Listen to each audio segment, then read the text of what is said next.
இலங்கையினுடைய இறையாண்மையை பாதுகாப்பதற்காக நாட்டினுடைய அரசாங்கமாக இருக்கலாம், நாட்டினுடைய ஜனாதிபதியாக இருக்கலாம், இவ்வாறான முடிவுகளை மேற்கொள்றது அப்படின்றது சர்வதேச ரீதியில பெருமளவுல மனிதாபிமான ரீதியில சிந்திக்கின்ற சகல நாடுகளையும் இலங்கையை பார்த்து வியக்கும் வண்ணம் உள்ளாக்கி இருக்கு அப்படின்னு சொல்லலாம். மொத்த இஸ்லாமிய உம்மாவினுடைய முதற்கட்ட போராளிகளாகவும் முதற்கட்ட நாடாகவும் பாதுகாவலராகவும் ஈரான் இஸ்லாமிய குடியரசு இருந்து கொண்டிருக்கு. ஒரே அடியில 200 பேர் கொல்லப்பட்டிருக்கிறது அப்படிங்கிறது இஸ்ரேலினுடைய வரலாற்றிலே இப்படி ஒரு அடியை இதற்கு முன்னர் அவங்க கண்டிருக்க மாட்டாங்க. அடுத்து வரும் 48 மணித்தியாலங்களுக்குள்ள ஸ்ட்ரைட் ஆஃப் ஹார்மோஸ் ஈரான் துறக்கல் அப்படின்னு சொன்னா ஈரானினுடைய முக்கிய மின் கட்டமைப்புகளை குறிவைச்சு நாங்க தாக்குதல் நடத்துவோம். தப்பித்தவறி அமெரிக்காவும் இஸ்ரேலும் எங்களினுடைய மின் கட்டமைப்புகள் மேல தாக்குதல் நடத்தினால் பிராந்தியத்தில் இருக்கிற அமெரிக்காவுக்கும் இஸ்ரேலுக்கும் சொந்தமான சகல மின் கட்டமைப்புகளையும் அடித்து தூளாக்குவோம். நோன்பு பெருநாள் எல்லாருமே நிம்மதியாகவும் சந்தோஷமாகவும் நம்ம கொண்டாடி இருப்போம். அதே மாதிரி ஈரான்லையும் நோன்பு பெருநாளை நிம்மதியாகவும் சந்தோஷமாகவும் கொண்டாடி இருந்தாங்க. எப்படிப்பட்ட யுத்த சூழ்நிலைகள் இருந்த போதிலையும் பெருநாளினுடைய தொழுகையா இருக்கலாம், அதனுடைய கடமைகளாக இருக்கலாம், அத்தனையுமே ஈரான் அழகா முடிச்சிருந்தாங்க. இதன் பிறகு நோன்பு பெருநாள் தினத்திலேயே ஈரானினுடைய மேற்கு பிரதேசமாக இருக்கிற டெஸ்புல் நகரத்தை குறிவச்சு அமெரிக்கா கடுமையான தாக்குதலை செஞ்சிருந்தாங்க இஸ்ரேலோட ஒன்றிணைஞ்சி. அது மட்டும் இல்லாம கடுமையான பங்க பஸ்டர் பொம்புகளை வச்சு ஈரானினுடைய நட்டான்ஸ் அணுமின் நிலையத்தையும் நோன்பு பெருநாள் தினத்துல இஸ்ரேல் அமெரிக்கா கூட்டணி தாக்கி இருந்தாங்க. இதனால ஈரானினுடைய நட்டான்ஸ் பாதிக்கப்பட்டிருக்கு. இன்னொரு புறமாக நோன்புக்குள்ளதான் ஈரான் அமைதியான தாக்குதல்களை செஞ்சு கொண்டிருந்தாங்க, ராணுவ இலக்குகளை மட்டும் குறிவச்சு. இதன் பிறகு ஈரான் அறிவிச்சாங்க என்ன அப்படின்னு சொன்னா, 3 வாரங்கள் நீடிச்ச இந்த போர்ல எதிரியினுடைய பலவீனங்களை நன்கு ஈரான் கண்காணிச்சதன் பிறகு தொடர்ச்சியான தாக்குதல்களை அடுத்த கட்டத்துக்கு நாங்க கொண்டு போறதுக்கு ஆரம்பிச்சிருக்கோம் அப்படி என்று சொன்னதுதான் தாமதம். ஈரானுக்கு எங்கெல்லாம் அமெரிக்கா இஸ்ரேல் தாக்குதல் நடத்துறாங்களோ அதுக்கு டபுள் மடங்காக ஈரான் அமெரிக்கா இஸ்ரேல் நிலையங்கள் மேல தாக்குதல் நடாத்தி கொண்டிருக்காங்க. அதை இன்னும் கொஞ்சம் மேல போய் ட்ரிபிள் மடங்காக அடிக்கும் வண்ணம் இஸ்ரேலினுடைய அணுமின் நிலையம் உற்பத்தி நிலையம் இருக்கிற டிமோனா நகரத்தை குறிவச்சு ஈரான் கடுமையான தாக்குதல் செஞ்சிருக்காங்க. இஸ்ரேல் அமெரிக்காவா இருக்கலாம், கனவுல கூட நினைச்சு பார்த்திருக்க மாட்டாங்க ஈரான் நம்மளோட ஹை செக்யூரிட்டியான இடத்துல, அதாவது எந்த ஒரு மிசைல்கள் முள்ளுக்கு என்டராகவே முடியாது அப்படிங்கிற அமைப்புல இஸ்ரேலினுடைய ஏனைய பிரதேசங்களை விட ஏர் டிஃபென்ஸ் சிஸ்டம் அதிகமாக செயல்படுத்தப்பட்டிருக்கிற நகரங்களான ஆரட் மற்றும் டிமோனா, இந்த நகரங்களை குறிவச்சு ஈரான் தனது 73வது அலை தாக்குதலை செஞ்சிருந்தாங்க. இதன் பொழுது கிட்டத்தட்ட 200 பேருக்கு மேல இஸ்ரேலியர்கள் கொல்லப்பட்டிருக்கலாம் அப்படிங்கிற தகவல்கள் சர்வதேச ஊடகங்கள் வெளியிட்டு இருக்காங்க. ஒரே அடியில 200 பேர் கொல்லப்பட்டிருக்கிறது அப்படிங்கிறது இஸ்ரேலினுடைய வரலாற்றிலே இப்படி ஒரு அடியை இதற்கு முன்னர் அவங்க கண்டிருக்க மாட்டாங்க அப்படி என்று சொல்லலாம்.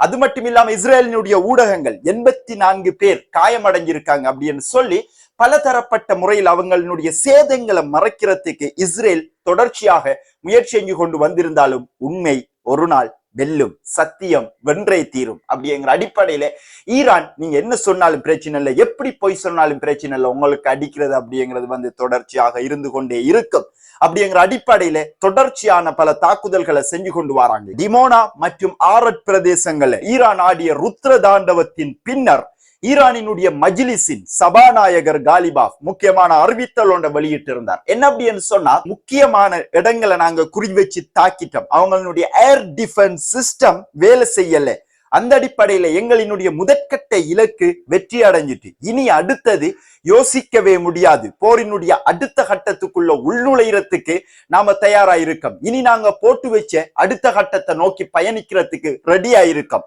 எங்களுடைய இளம் விஞ்ஞானிகள் கண்டுபிடிச்ச புதிய நவீன ரக ஆயுதங்களையும் இனி நாங்க பயன்படுத்துவோம் அப்படின்னு சொல்லி ஈரானினுடைய மஜ்லிஸினுடைய சபாநாயகர் அறிவிச்சிருக்கிறது. ஈரான் அமெரிக்காவுக்கு எதிராக நாம நினைச்சு பார்த்து இருக்க மாட்டோம், இஸ்ரேலுக்கு எதிராக அமெரிக்காவுக்கு எதிராக ஈரான் இப்படி அடிப்பாங்க அப்படி என்று சொல்லி இன்னும் கடுமையான தாக்குதல்களை இஸ்ரேலுக்கு எதிராகவும் அமெரிக்காவுக்கு எதிராகவும் நாங்கள் செய்வோம் அப்படி என்று சொல்லி மஜ்லிஸ் சபாநாயகர் சொல்லி இருக்கிறது மிகப்பெரிய அளவில் ஒரு அதிர்வலைகளை இஸ்ரேலுக்குள்ள ஏற்படுத்தி இருக்கு அப்படி என்று சொல்லலாம். இதே தாக்குதல் முடிஞ்ச பின்னர், அதாவது இந்த டிமோனா நகரத்திலே, ஆரட் நகரத்திலே 200 பேர் ஒத்த அடியில மொத்தமாக போனதன் பிறகு அல் கஸ்ஸாம் பிரிகேடினுடைய ஊடக பேச்சாளரான அபு உபைதா முக்கியமான தகவல் ஒன்று வெளியிட்டு இருக்கார். என்ன அப்படின்னு சொன்னா, மொத்த இஸ்லாமிய உம்மாவினுடைய முதற்கட்ட போராளிகளாகவும் முதற்கட்ட நாடாகவும் பாதுகாவலராகவும் ஈரான் இஸ்லாமிய குடியரசு இருந்து கொண்டிருக்கு.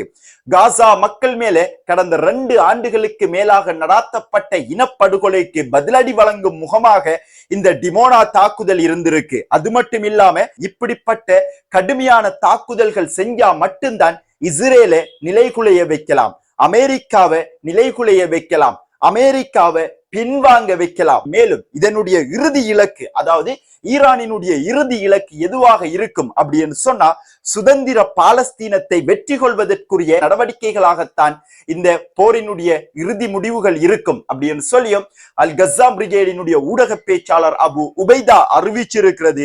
காசா மீது தொடுக்கப்பட்ட இனப்படுகொலைக்கு பழி தீர்க்கும் முகமாகத்தான் ஈரான் இப்படிப்பட்ட தாக்குதல்களை தொடர்ச்சியாக செஞ்சு கொண்டு வராங்க.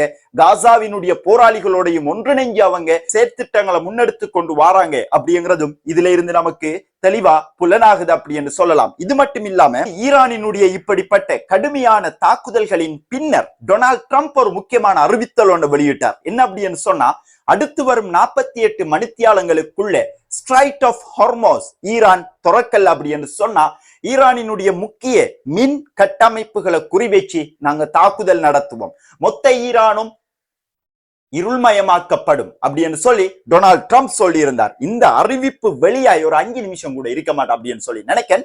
ஈரானினுடைய ராணுவ படை பிரிவு ட்ரம்புக்கு பதிலடி வழங்கும் விதமாக ஒரு முக்கியமான அறிவிப்பு ஒன்றை வெளியிட்டாங்க. தப்பித்தவறி அமெரிக்காவும் இஸ்ரேலும் எங்களினுடைய மின் கட்டமைப்புகள் மேல தாக்குதல் நடாத்தினால் பிராந்தியத்தில் இருக்கிற அமெரிக்காவுக்கும் இஸ்ரேலுக்கும் சொந்தமான சகல மின் கட்டமைப்புகளையும் அடித்து தூளாக்குவோம். அது மட்டும் இல்லாம சகல எரிசக்தி நிலையங்களை நாங்க தாக்குதல் செய்வோம், முழு பிராந்தியமும் இருள்மயமாகும். அது கத்தாரா இருக்கலாம், சவுதி அரேபியாவா இருக்கலாம், யுனைடெட் அரப் எமிரேட்ஸா இருக்கலாம், குவைத்தா இருக்கலாம், இஸ்ரேலா இருக்கலாம், யாராக இருந்தாலும் பிரச்சனை இல்லை, அமெரிக்காவினுடைய முக்கிய தளங்கள் மேல நாங்க தாக்குதல் நடாத்துவோம் அப்படின்னு சொல்லி சொன்னது மட்டும் இல்லாம மிக முக்கியமான ஒரு அறிவித்தலையும் ஈரானினுடைய ராணுவ பிரிவு வெளியிட்டு இருக்காங்க. என்ன அப்படின்னு சொன்னா, இப்ப அரபு நாடுகளை பொறுத்த வரைக்கும் நேரத்தோடைய பல வீடியோக்கள்ல நம்ம பார்த்திருந்தோம், பெட்ரோல் போகுது வருது, அது 2வது விஷயம், பொருட்கள் போகுது வருது, அது 2வது விஷயம், எல்லாமே பிளாக்ல இருக்கு, அது 2வது விஷயம். மனிதன் உயிர் வாழ்வதற்கு தேவையான மிக முக்கியமான விடயம் என்ன?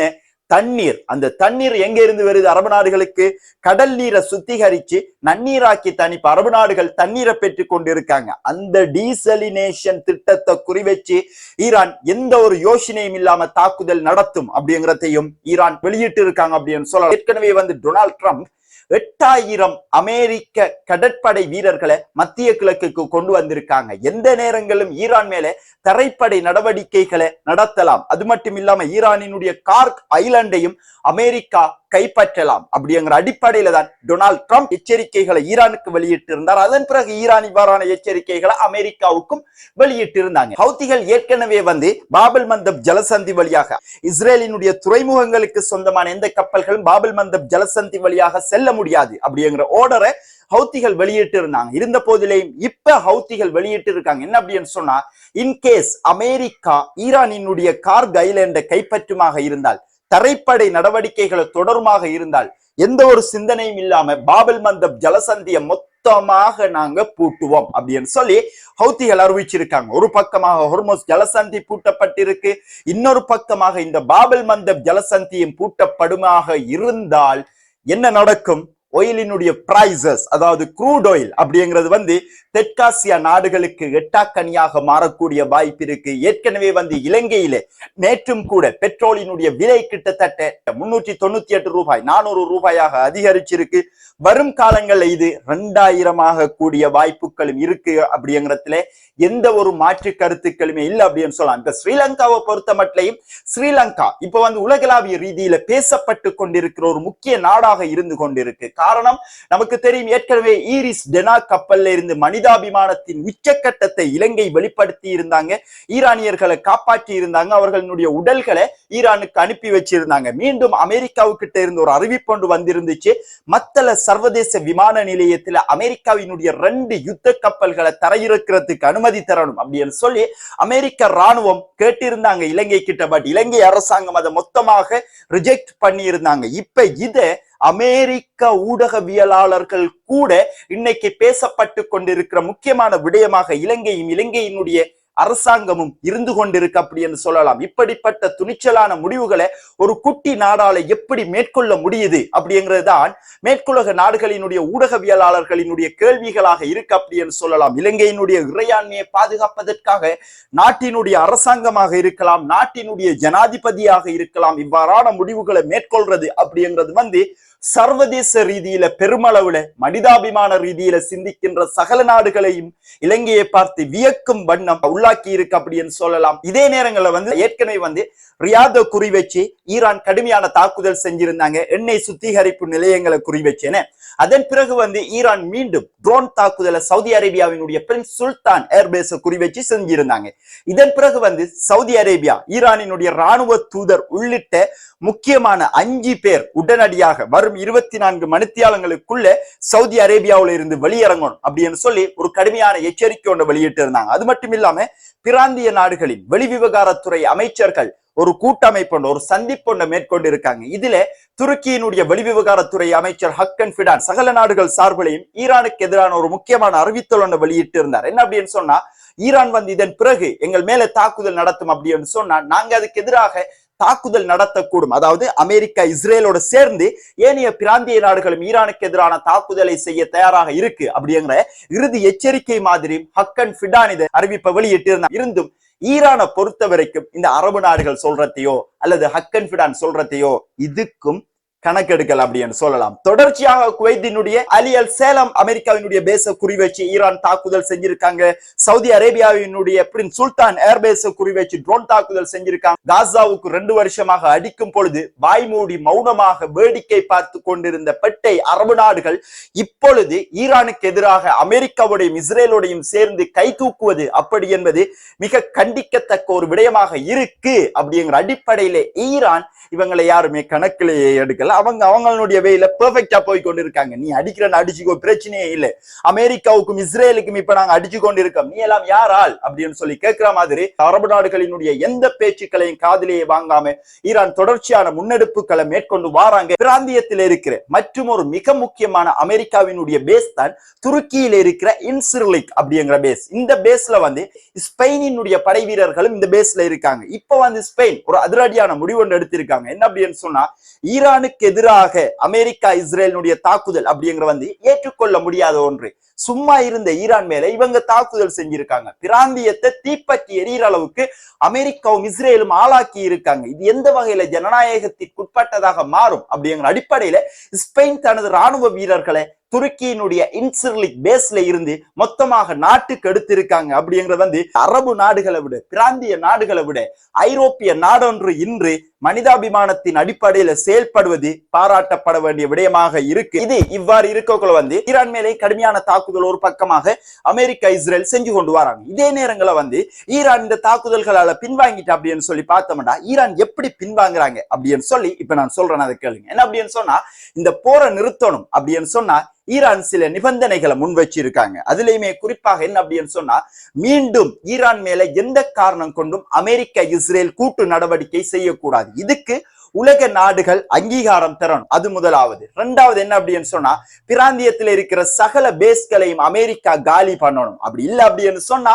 இந்த யுத்தம் தொடர்ந்து நடந்து கொண்டே இருக்கும். அது மட்டும் இல்லாம அமெரிக்கா மற்றும் இஸ்ரேல் இதுவரைக்கும் ஈரானுக்கு மேல நிறைய குண்டுகள் போட்டு உயிர் சேதங்களை ஏற்படுத்தி இருக்காங்க, பொருளாதார சேதங்களை ஏற்படுத்தி இருக்காங்க, பொருட்சேதங்களை ஏற்படுத்தி இருக்காங்க. எல்லாத்துக்குமே நட்ட ஈடு அமெரிக்கா இஸ்ரேல் தரணும். ஹொர்மோஸ் ஜலசந்தியை பொறுத்த வரைக்கும் புதிய சட்டங்கள் உருவாக்கப்படணும். அதாவது ஈரான் சொல்றதுதான் சட்டமாக்கப்படணும். மத்திய கிழக்குல இனி ஈரான் மட்டும்தான் அப்படிங்கிறத தான் இந்த போர் நிறுத்த உடன்படிக்கையிலே ஈரான் முக்கிய குறிக்கோளாக சொல்லி இருக்காங்க. இவைகளை வச்சு நீங்களே யோசிச்சு பாருங்க, எப்படிப்பட்ட ஒரு பின்வாங்கலை ஈரான் செஞ்சிருக்காங்க. தான் எவ்வளவு இழப்புகளை சந்திச்சாலும் பிரச்சனை இல்லை, ஆயத்துல்லா அலி கமேனி இழந்தாலும் பிரச்சனை இல்லை, அலி லார்ஜானி இழந்தாலும் பிரச்சனை இல்லை, யாரை இழந்தாலும் பிரச்சனை இல்லை, எங்களினுடைய கட்டமைப்புகளையும் ஈரான் இஸ்லாமிய குடியரசையும் யாராலும் வீழ்த்த முடியாது அப்படிங்கிற அடிப்படையில தொடர்ச்சியாக ஈரான் செயலாற்றி கொண்டு வர இதே நேரங்களில் காஷ்மீர் பிரதேசத்தில் இருக்கிற மக்கள் ஈரானினுடைய ராணுவத்துக்கு ஆதரவாக வீதிகள்ல நிதி திரட்டுற வேலைகள் செய்வோம் தானே. இந்த புகைப்படங்களை நீங்க பார்க்கலாம். பெண்கள் தங்களினுடைய